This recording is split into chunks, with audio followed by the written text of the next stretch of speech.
Guys, स्वागत है आपका मेरे इस यूट्यूब चैनल पे। और आज हम बात करेंगे वर्ष 2016 में बनी एक Hollywood movie the jungle book की। मूवी की शुरुआत होती है और हमें एक छोटे से बच्चे मोगली को दिखाया जाता है जो भेड़ियों के साथ भाग रहा होता है। तभी उसके सामने एक ब्लैक पैंथर आता है जिसका नाम बघीरा होता है। दरअसल जब मोगली बहुत छोटा था तो वो बघीरा को जंगल के पास मिला था। बघीरा ने उसे भेड़ियों की माँ रक्षा को दे दिया था। रक्षा ने मोगली को अपनी बेटी की तरह प्यार दिया और उसे अपने बच्चों के साथ पाला पोसा। रक्षा के अलावा सारे भेड़ियों ने भी मोगली को अपने परिवार का एक सदस्य माना। उन भेड़ियों के लीडर का नाम अकीला था जिसने वर्षों से मोगली को अपने झुंड में रखा था। हालांकि बघीरा एक ब्लैक पैंथर है लेकिन फिर भी वो भेड़ियों के साथ मिलजुल के रहता था और मोगली को भेड़ियों के तौर तरीके हमेशा सिखाता रहता था ताकि वो भेड़ियों के झुंड के साथ इस जंगल में सुरक्षित रह सके। इस जंगल में अक्सर गर्मियों के समय में हर तरफ पानी की कमी हो जाती है और इस समस्या के समाधान के लिए जंगल के सभी जानवर एक संधि का पालन करते हैं कि वो बचे हुए पानी के सोर्स को साथ मिलकर इस्तेमाल करेंगे बिना किसी को नुकसान पहुंचाए। अब फिर से वो समय आता है जब जंगल के सभी छोटे से लेकर बड़े जानवर बचे हुए पानी को इस्तेमाल करने के लिए एक जगह इकट्ठा होते हैं। भेड़ियों के झुंड के साथ मोगली भी वहां आता है। सारे जानवर मोगली को देखकर हैरान हो जाते हैं कि जानवरों के बीच में एक इंसान का बच्चा क्या कर रहा है। लेकिन मोगली यहाँ बहुत इंजॉय कर रहा होता है क्योंकि उसने पहली बार जंगल के सारे जानवरों को एक साथ देखा था। मोगली भले ही जानवरों के बीच रहता था लेकिन अपने इंसानी दिमाग के कारण अक्सर अपने काम को आसान बनाने के लिए वो जुगाड़ लगाता रहता था। लेकिन भेड़ियों का लीडर अकीला अक्सर उसे ये सिखाता था कि भेड़िए जुगाड़ नहीं किया करते। अब अचानक वहाँ सन्नाटा छा जाता है और तभी वहाँ पर एक खतरनाक टाइगर आता है जिसका नाम शेर खान है। शेर खान को वहाँ पर इंसान की गंध आती है। वो सभी जानवरों से पूछता है कि इंसान कहाँ है और तभी शेर खान को मोगली दिख जाता है। अब वो भेड़ियों से कहता है कि इस इंसानी बच्चे को मेरे हवाले कर दो। इस पर मोगली की माँ रक्षा शेर खान से कहती है कि ये मेरा बच्चा है और वही भेड़ियों का लीडर अकीला कहता है कि ये हमारे झुंड का एक हिस्सा है, तुम यहाँ से चले जाओ। शेर खान भेड़ियों को धमकाते हुए कहता है कि अभी जंगल में सूखा चल रहा है लेकिन जल्द ही बरसात का मौसम आ जाएगा और ये संधि टूट जाएगी, फिर इस इंसानी बच्चे को मुझसे कोई नहीं बचा सकता। ये कहकर वो वहाँ से चला जाता है। अब कुछ दिनों के बाद बरसात का मौसम आ जाता है और सारे भेड़िए मोगली के लिए परेशान होने लगते हैं। किसी को कुछ भी समझ नहीं आ रहा होता है कि वो मोगली को शेर खान से कैसे बचाए। सभी को अपने लिए इतना ज्यादा परेशान देख मोगली उनसे कहता है कि मैं यहाँ से चला जाऊंगा। तभी वहाँ पर बघीरा आ जाता है और वो कहता है कि मोगली सही कह रहा है, अब इसके घर बदलने का वक्त आ गया है। मैं ही इसे यहाँ लेकर आया था और अब मैं ही इसे इंसानों के बीच पहुँचाऊंगा। रक्षा मोगली को खुद से दूर नहीं होने देना चाहती थी लेकिन मोगली की जान बचाने के लिए उसे मानना पड़ता है। अब मोगली बघीरा के साथ लगातार आगे बढ़ता है और अगले दिन ये एक घास के मैदान तक पहुंच जाते हैं जहां पर बहुत सारे भैंसे होते हैं। बघीरा को वहां पर कुछ खतरा महसूस होता है इसलिए वो मोगली से कहता है कि भाग के घाटी की तरफ जाओ। मोगली को कुछ भी समझ नहीं आता और तभी पीछे से शेर खान मोगली पर हमला कर देता है लेकिन शेर खान का सामना बघीरा करता है और मोगली को वहां से भागने के लिए कहता है। अब बघीरा शेर खान से मुकाबला करने लगता है लेकिन शेर खान काफी गुस्से वाला और ताकतवर टाइगर था इसलिए वो बघीरा को घायल कर देता है और मोगली के पीछे पड़ जाता है। वो मोगली को पकड़ने ही वाला होता है कि इन दोनों के बीच भैंसे आ जाते हैं जिससे टकराकर शेर खान पीछे रह जाता है और मोगली एक खाई में कूद जाता है। मोगली देखता है कि शेर खान के डर से भैंसे वहां से भाग रहे होते हैं और शेर खान ऊपर से मोगली पर नजर कराए हुए था। इस मौके का फायदा उठाकर मोगली भैंसों के साथ वहां से निकल जाता है। अपने हाथ से मोगली को निकलता हुआ देख शेर खान गुस्से से पागल हो जाता है और अब वो भेड़ियों के पास जाता है। भेड़ियों का सरदार अकीला उससे कहता है कि मोगली अब यहाँ से जा चुका है इसलिए तुम्हें हमसे अब कोई प्रॉब्लम नहीं होनी चाहिए। इस पर शेर खान उससे कहता है कि मैंने तुमसे कहा था कि वो इंसानी बच्चा मेरा शिकार है, फिर तुमने उसे यहाँ से जाने कैसे दिया। और ये कहकर वो गुस्से में आकर अकीला को पहाड़ी से नीचे फेंक देता है जिससे उसकी मौत हो जाती है। वहीं दूसरी तरफ हम देखते हैं कि मोगली भैंसों के साथ एक पहाड़ी के संकरी रास्ते से आगे बढ़ रहा होता है। जब उसे होश आता है तो वो देखता है कि पहाड़ियों पर लैंडस्लाइड होने वाला है और ये देखकर वो नीचे पानी में कूद जाता है और पानी के रास्ते लगातार चलते हुए मोगली एक घने जंगल में पहुंच जाता है। अब मोगली थक चुका था और वो बहुत भूखा भी था। तभी उसकी नज़र पेड़ पर लगे कुछ फल पर पड़ती है जिसे तोड़कर वो खाने लगता है। अब कुछ देर बाद वहाँ पर छोटे छोटे एनिमल्स आते हैं जो मोगली का फल लेकर वहाँ से भागने लगते हैं। मोगली उनका पीछा करता हुआ एक घने जंगल में पहुँच जाता है। तभी उसके सामने एक बहुत बड़ा सांप आता है जिसका नाम का होता है। वो मोगली को उसके बचपन की कहानियाँ सुनाकर हिप्नोटाइज करने लगता है। वो बताता है कि बचपन में किस तरह उसके पिता ने उसकी जान बचाने के लिए जलती हुई मसाल से शेर खान के साथ लड़ाई की थी और उसके पिता इस लड़ाई में मारे गए थे। और उस आग से शेर खान घायल हो गया था, जिसके निशान आज भी उसके चेहरे पर दिखाई देते हैं। और तभी से जंगल के सारे जानवर उस आग को रक्तफूल कहने लगे थे, जिससे वो काफी डरते हैं। और बगीरा ने उस छोटे से मोगली को भेड़ियों के झुंड को सौंप दिया। ये कहानी सुनते ही मोगली हिप्नोटाइज होने लगता है। इस मौके का फायदा उठाकर काम मोगली को खाने ही वाला होता है कि तभी वहाँ पर एक बियर आ जाता है, जिसका नाम बल्लू होता है।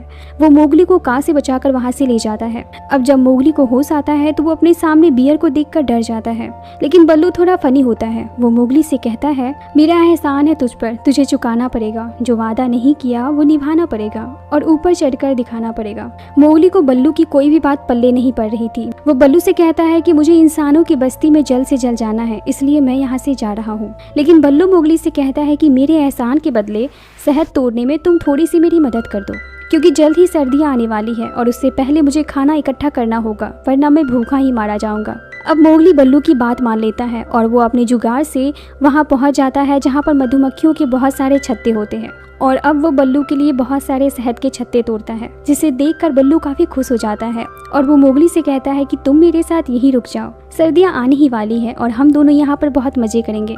लेकिन मोगली कहता है कि बगीरा ने मुझे जंगल में रुकने से मना किया है, क्योंकि शेर खान मेरे पीछे पड़ा हुआ है, इसलिए मुझे यहाँ से जाना पड़ेगा। ये सुनकर बल्लू मोगली से कहता है कि बगीरा को तो मैं जानता हूँ, तुम उसकी फिक्र मत करो, तुम मेरे साथ रुक जाओ, मैं तुम्हारी रक्षा करूंगा और हम दोनों यहाँ पर बहुत मस्ती करेंगे, क्योंकि तुम मुझे बहुत ही अच्छे लगे। अब धीरे धीरे मोगली और बल्लू के बीच बहुत अच्छी दोस्ती हो जाती है। एक रात बल्लू मोगली को इंसानों की बस्ती दिखाता है और कहता है, तुम तो बहुत होशियार हो, तुम जहाँ चाहो तुम अपनी बस्ती बसा सकते हो, इसके लिए इंसानों के पास क्यों जाना? तुम अगर मेरे साथ यहाँ रह जाओ तो हम लोग मिलकर एक बहुत खूबसूरत बस्ती बसाएंगे और बहुत खुश रहेंगे। और ये सुनकर मोगली अपना वापस जाने का प्लान कैंसिल कर देता है। अब मोगली बल्लू के लिए और भी ढेर सारा शहद तोड़ता है और ये दोनों यहाँ बहुत मस्ती करते हैं। अब एक दिन वहाँ बगीरा आ जाता है और मोगली को वहाँ देखकर काफी हैरान हो जाता है, क्योंकि उसे लगा था कि मोगली अब तक इंसानों की बस्ती में पहुँच चुका होगा। मोगली बगीरा को वहाँ देखकर बहुत खुश होता है और उसके गले लग जाता है और कहता है कि बल्लू मेरा दोस्त है, उसने मुझे एक बहुत बड़े सांप से बचाया था और तब से मैं बल्लू के साथ यहाँ रह रहा हूँ। अब मोगली बगीरा को गुफा के अंदर ले जाता है, जहाँ वो बल्लू के लिए तोड़े गए बहुत सारे शहद को उसे दिखाता है। ये देखकर बगीरा मोगली पर बहुत गुस्सा करता है और कहता है कि मैंने तुमसे कहा था कि जल्द से जल्द तुम्हें जंगल से बाहर निकलना है, लेकिन अब मैं तुम्हें कल सुबह ही यहाँ से इंसानी बस्ती में लेकर जाऊंगा। रात में जब सब सो रहे होते हैं तो मोगली को हाथियों के चिल्लाने की आवाज़ आती है। जब मोगली वहाँ जाता है तो वो देखता है कि एक हाथी का बच्चा गड्ढे में फंस गया है। अब मोगली अपना जुगाड़ लगाकर पेड़ के रस्सियों से उस हाथी के बच्चे को गड्ढे से बाहर निकाल देता है। बल्लू और बगीरा भी ये देख रहे होते हैं और ये देखकर उन दोनों को बहुत खुशी होती है। अब अगले दिन बल्लू बगीरा से कहता है कि शेर खान ने अकीला को मार दिया है और उसका अगला शिकार मोगली है, इसलिए मोगली को जल्द से जल्द इंसानी बस्ती में भेजना जरूरी है। ये सुनकर मोगली की जान बचाने के लिए बल्लू उसके पास जाता है और उसे झूठ कहता है कि मैंने तुम्हें अपना दोस्त कभी नहीं माना, मैंने तो बस शहद इकट्ठा करने के लिए तुम्हारा इस्तेमाल किया है। मोगली को ये सुनकर काफी बुरा लगता है, इसलिए वो गुस्सा होकर एक पेड़ के ऊपर चढ़कर बैठ जाता है और तभी वहाँ पर बहुत सारे बंदर आते हैं जो मोगली को लेकर भागने लगते हैं। ये देखकर बगीरा और बल्लू भी मोगली के पीछे भागते हैं। वो सभी बंदर बल्लू को एक चट्टान के ऊपर बने बहुत ही पुराने किले में ले जाते हैं। उस किले में बंदरों का राजा लुइस रहता था, जो काफी विशाल होता है। लुइस मोगली से कहता है कि तुम इंसान के बच्चे हो, इसलिए तुम इंसानी बस्ती में जाकर मेरे लिए रक्त फूल ला सकते हो, जिससे मैं इस जंगल में सबसे शक्तिशाली बन जाऊंगा। बदले में मैं तुम्हें शेर खान से बचा लूंगा। ये सुनकर मोगली कहता है कि मुझे रक्त फूल यानी कि आग के बारे में कुछ भी नहीं पता, फिर मैं वो कैसे ला सकता हूँ। अब वहाँ पर बल्लू आ जाता है जो लुइस को अपनी बातों में उलझाता है और तभी बगीरा वहाँ आकर मोगली को वहाँ से निकलने के लिए इशारा करता है। अब ये लोग वहाँ से भागने लगते हैं। बगीरा और बल्लू बंदरों के बीच फंस जाता है और उनसे लड़ने लगता है। वहीं मोगली किले के काफी अंदर चला जाता है और लुइस भी उसके पीछे वहाँ आ जाता है। लुइस मोगली से कहता है कि तुम्हें पता है कि तुम्हारे झुंड के सरदार अकीला को शेर खान ने मार दिया है, वो तुम्हारे कारण ही मारा गया है, इसलिए तुम मेरा साथ दो तो मैं तुम्हें शेर खान से बचा लूंगा। ये सुनकर मोगली को बहुत गुस्सा आता है और वो कहता है कि तुम झूठ बोल रहे हो, क्योंकि अकीला जिंदा है और अब मैं अपने झुंड के पास वापस जा रहा हूँ। ये कहकर मोगली वहाँ से भागने लगता है। लुइस उसका पीछा करता है, लेकिन मोगली छलांग लगाकर वहाँ से बाहर निकल जाता है और वहीं लुइस अपने भारी वजन के कारण किले से बाहर नहीं निकल पाता और किला के गिरने से उसके अंदर ही दफन हो जाता है। अब मोगली बगीरा और बल्लू से कहता है कि तुम दोनों ने मुझसे ये सच्चाई छुपाई है कि शेर खान ने अकीरा को मार दिया है, इसलिए अब मैं अपने झुंड के पास वापस जा रहा हूँ। और ये कहकर मोगली वहाँ से भाग जाता है। मोगली सबसे पहले भागकर गांव जाता है जहाँ पर कुछ लोग आग जला रहे होते हैं, जिसे जंगल में रक्त फूल कहा जाता है, जिससे जंगल के सभी जानवर बहुत डरते हैं। मोगली वहाँ से आग का एक मशाल लेकर जंगल की तरफ आ जाता है। रास्ते में जाते वक्त कुछ आग सूखे पत्ते पर गिर जाते हैं, जिससे जंगल में आग लगना शुरू हो जाती है। मोगली अब अपने झुंड के पास पहुँच जाता है जहाँ पर शेर खान भी होता है। मोगली के हाथ में आग देखकर शेर खान कहता है कि इंसानों के बीच जाकर तुम इंसानों के जैसे ही बुरे बन गए हो। देखो तुमने जंगल का क्या हाल किया है। अब जब मोगली पीछे मुड़कर देखता है तो वो देखता है कि उसके कारण जंगल में आग लग चुकी है और मोगली के हाथ में आग देखकर उसके झुंड के भेड़िए भी उसे देखकर डरने लगते हैं। ये देखकर मोगली उस आग को पानी में फेंक देता है और शेर खान से कहता है कि मैं इंसान नहीं हूँ, मैं इसी झुंड का एक भेड़िया हूँ। अब मोगली के हाथ में वो मसाल ना देखकर शेर खान उससे कहता है कि तुम्हें अब मुझसे कोई नहीं बचा सकता। अब जैसे ही वो मोगली पर हमला करने के लिए आगे बढ़ता है, जंगल के सारे जानवर जो वहाँ इकट्ठा थे शेर खान के सामने आकर खड़े हो जाते हैं और तभी बल्लू शेर खान पर हमला कर देता है। अब इन दोनों के बीच लड़ाई शुरू हो जाती है। साथ ही जंगल के सारे जानवर भी शेर खान पर हमला कर देते हैं और इसी बीच मोगली वहाँ से जंगल की तरफ भागता है क्योंकि वो जानता है कि शेर खान उसके पीछे आएगा। इसलिए मोगली उसके लिए जलते हुए जंगल में जाल बिछाने लगता है। वो पेड़ के लताओं से एक लंबी रस्सी बनाता है और उसे एक पेड़ में मजबूती से बांध देता है। तब तक शेर खान भी बाकी जानवरों से अपने आप को छुड़ाकर वहाँ आ जाता है। शेर खान को देखकर मोगली एक सूखे पेड़ पर चढ़ जाता है। वहाँ शेर खान मोगली पर कई बार हमला भी करता है, जिससे मोगली को चोटें भी आती है। इसी बीच मोगली उस सूखे पेड़ के एक डाल पर चढ़ जाता है। ये देखकर शेर खान मोगली को उकसाने लगता है और